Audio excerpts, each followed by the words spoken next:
مجلسی اراکین اسمبلی سید احمد پاشا قادری اور معظم خان نے پیٹلا برشتہ آرام گھر چوراہا پیدل دورہ کیا۔ محکمہ جات بلدی، برقی، آبرسانی، روڈ اینڈ بلڈنگ اور خصوصی پروجیکٹ کے اعلیٰ عہدیداروں کے ساتھ کیے گئے اس طویل دورے میں عرصے سے حل طلب کئی کاموں کی تکمیل کے لیے راہ ہموار ہو گئی ہے۔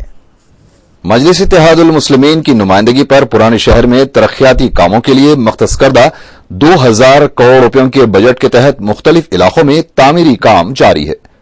بعض علاقوں میں تیز رفتاری اور بعض میں سست رفتاری سے کام کیا جا رہا ہے۔ اس کام کے دوران عوام کو کچھ مقامات پر مسائل کا بھی سامنا کرنا پڑ رہا ہے۔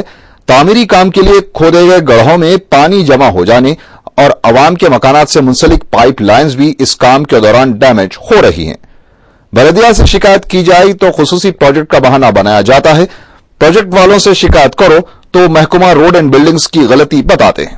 اس بیان بازیوں کو دیکھ کر صدر مجلس بیرسٹر اسد الدین اویسی نے اراکین اسمبلی کو ہدایت دی ہے کہ تمام محکمہ جات کے عہدیداروں کے ساتھ شدید متاثرہ مقامات کا دورہ کیا جائے تاکہ عوام عہدیداروں کی بیان بازیوں کا شکار نہ ہو۔ بیرسٹر اویسی کی اس ہدایت کے بعد اراکین اسمبلی سید احمد پاشا قادری اور معظم خان نے اعلیٰ سرکاری عہدیداروں کے ساتھ پیٹلا برشتہ آرام گھر چوراہا مکمل پیدل دورہ کیا اور عوامی مشکلات سے انہیں واقف کروایا۔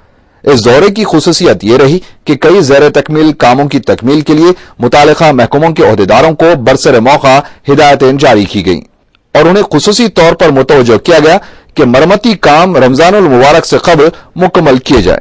اس دورے میں اراکین بلدیہ میر ذوالفقار علی، ایم غفار، مبین احمد اور حبیب زین عارف بھی شامل تھے۔